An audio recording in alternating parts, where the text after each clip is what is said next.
Yeah, so Karl Marx is a big figure in socialist history, obviously, because of taking these philosophical concepts and kind of pulling it into not just analyzing society generally, but analyzing the economy and economic relations. And that eventually led to his work on books such as eventually Capital, which was of course about capitalism, and essentially predicted that because of all of the problems and contradictions of capitalism and the grow or die imperative and exploitation of workers and things like that, that capitalism essentially is eventually doomed. There's no way that it can continue. It's more of a question of when does capitalism fail and under what conditions, and what happens, right? So it kind of predicted the rise of workers and socialism. And that's been kind of the debate since then about exactly what does that look like and how do you organize it and all these things, right? So, but this was kind of the beginning of talking about the problems of capitalism from this Hegelian sort of philosophical framework of really understanding the details of capitalism, not just as an economic structure but a social structure, and wrestling with all of those ideas.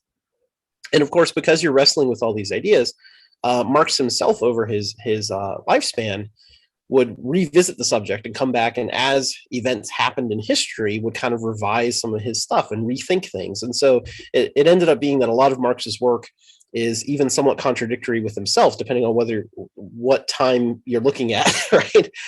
Because a lot of these questions are still not fully answered. We still don't really have the full answers on what to do with capitalism. And so because of that, we've seen kind of all these tendencies break off that take a lot of important analysis from Marxism, but kind of take it in different directions based on successes and failures in history, and wrestling with these important questions and contradictions. Yeah, and I think that one thing that's really important for people to understand about Marxism is that it didn't start and it didn't end with Karl Marx. Right. It's a process. It's a lot of Marxists really do talk about it as a scientific-based theory, a way to. It's not a solution. It's not a prophetic guidebook that tells us the answer to every question. It's a methodology through which we can, do our work and find said solutions. So if you're going to talk about Marxism, you can't talk about it without talking about Kant and Hegel and Feuerbach, who laid the foundation. And another reason, that Marx kind of changed, in my opinion, that he changed some positions and that he was kind of fluid and shifting, is that, one, that's just the nature of thought, right. Things out. But two, Marx was existing in a time of developing capitalism, of rising capitalism. Marx existed in a time where not only did every European nation state had a distinct culture and identity, but where he came from in Germany, each state had their own distinct culture and identity, right? You were from the Hamburg state, or you were Prussian, and those things meant something. And so the world that Marx was living in, even to his death, was still kind of a proto-capitalism.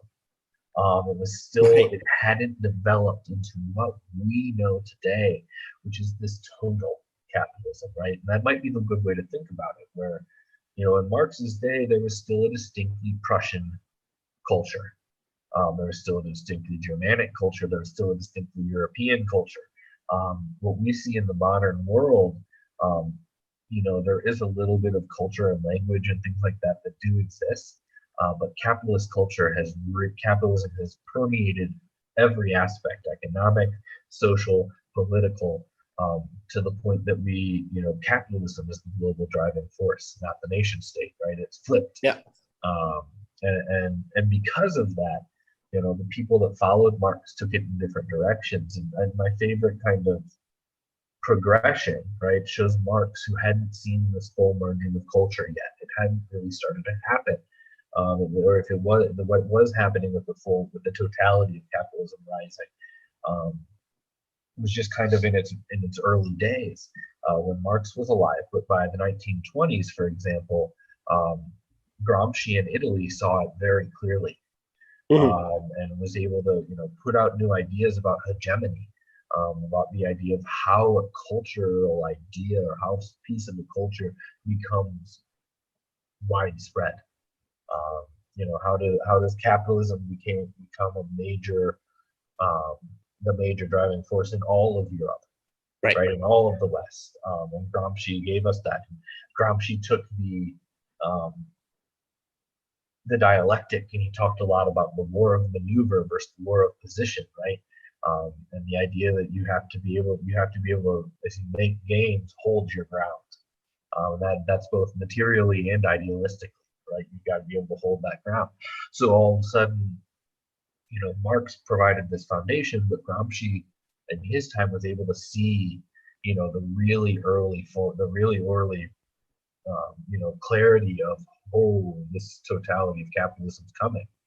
And Mhm. then from there you run into people like Adorno and Horkheimer, who in the 40s and 50s are talking about the culture industry, and how culture has become an industrial thing, right? Mhm. We've managed to commoditize um, and market incentivize and market produce culture. And you just have to look at Hollywood to see that in its modern incarnation, or professional sports and the millions of dollars they're paid by the military to be patriotic.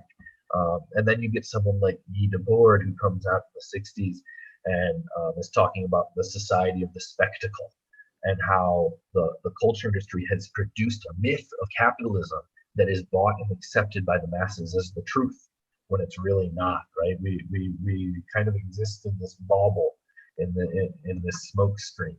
Um, Mhm. and so, that's just looking at culture, right? Where there's a clear Marxist progression um, that started before Marx and continued after, as they dealt with this grappling with how capitalism was able to integrate itself with everything.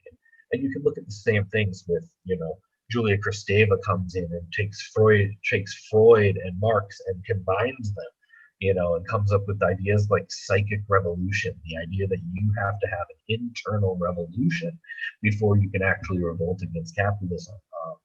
Or people like Angela Davis start bringing in race, right?